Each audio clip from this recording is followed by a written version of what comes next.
fellow Toastmasters. Howdy. Today I want to talk about something that I've had to learn by sad experience. Don't tell people your plans.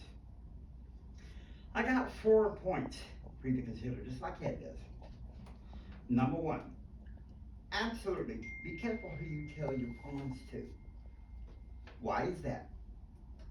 If you are a dreamer and you're goal-centered, there's always going to be someone critical that the dreams through saying, you're being fanciful. You're maladjusted. You're not like the rest of us. There's something defectively wrong with you. There's something seriously wrong with you. Why are you being that way? Why are you being so different? Something like that makes me mad.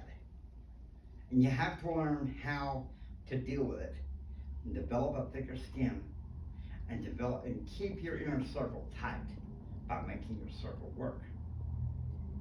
Number 2, taper the number of people you tell by casting off the limited beliefs.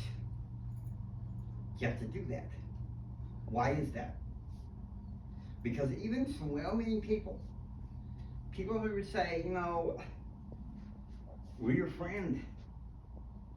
I don't know how many times I people say, oh, Jimmy, I love you forever. And you go to tell them their plans.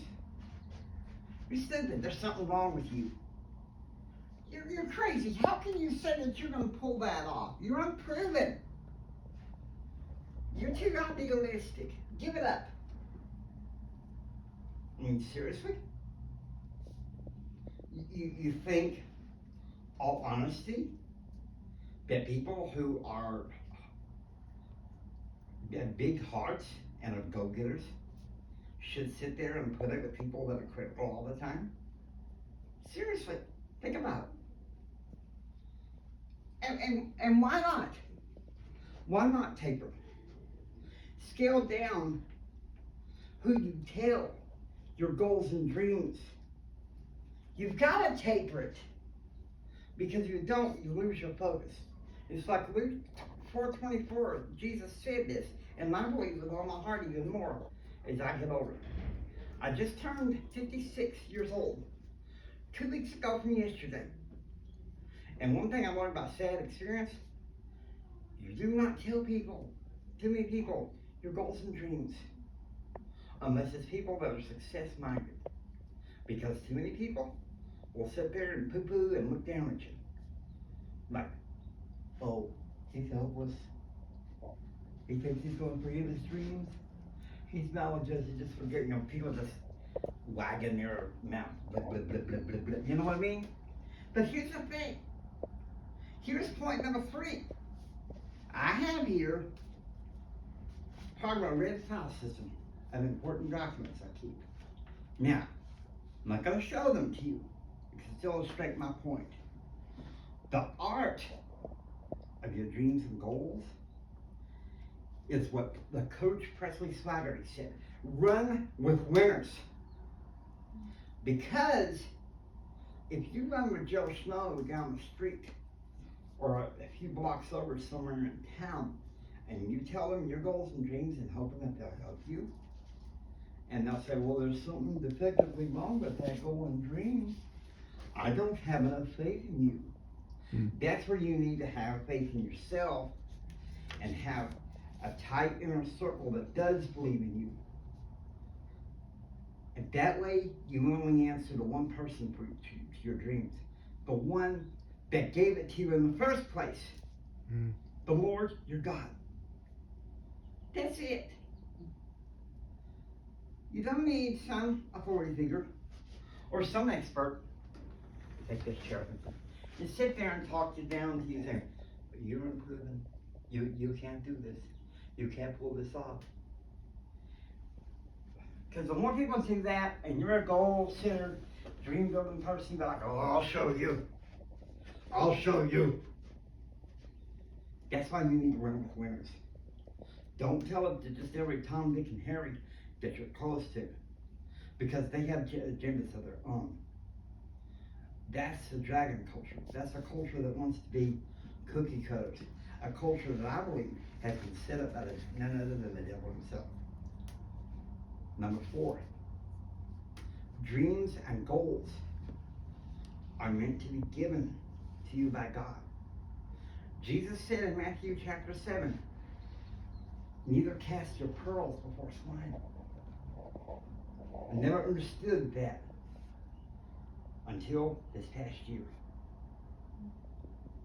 I'm not saying that one class of people are people are fault. People are people. But what I am saying is, be careful who you tell your plans, goals, and dreams are. Because there's plenty of dream stealers out there. And you've got to watch that. You've got to be on top of it. You've got to keep your inner circle tight, and you've got to make your circle work if you hope to succeed. You may say, well Jimmy, why is that the truth? Because I'll be honest with you.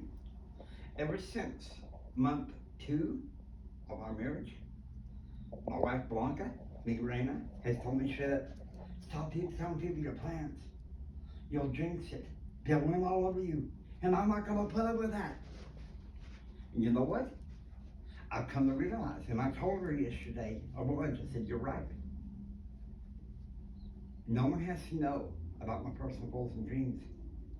It's just between me, the Lord our God, and the circle that I plan to run with.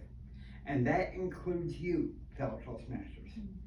I am aiming, once I get some money from the sale of my father's condo, to get certified to be a Christian success coach. And I'm not backing down. I'm not backing down from my dreams.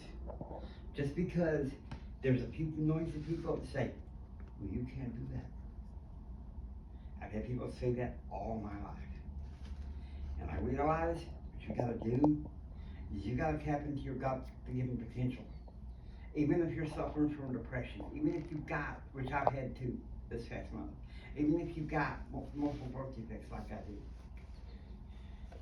you gotta say, draw lines in the sand and say, this stands here. Trust and verify. Trust God only. Because man will steal your dreams. That's why it's important that you get into this. You get into systems that serve you well. One thing, last night, my wife and I were working on cleaning the house. She cleaned the coffee table. She took out my Jenga blocks I used to make buildings. It reminds me of something. You get rid of the structures that are tearing you down and no longer serving you, and you put up the ones that build your dreams. Why am I saying this? Some people say, well, Jimmy, that hurts. Well, sometimes I feel like I gotta say what hurts to motivate people. So they know, you tell your dreams to too many people, you don't get the victory. That's what happened to Joseph in the Bible. And they poo-pooed him. They sold him into slavery. He was cast into prison. But you know what? God, through the help of a Pharaoh who needed mercy, got Joseph elevated. Because once again, I gotta say this: be careful who you tell people about your plans, goals, and dreams, and stick to winners. Thank you, fellow Toastmasters, and thank you, Pattern Realm.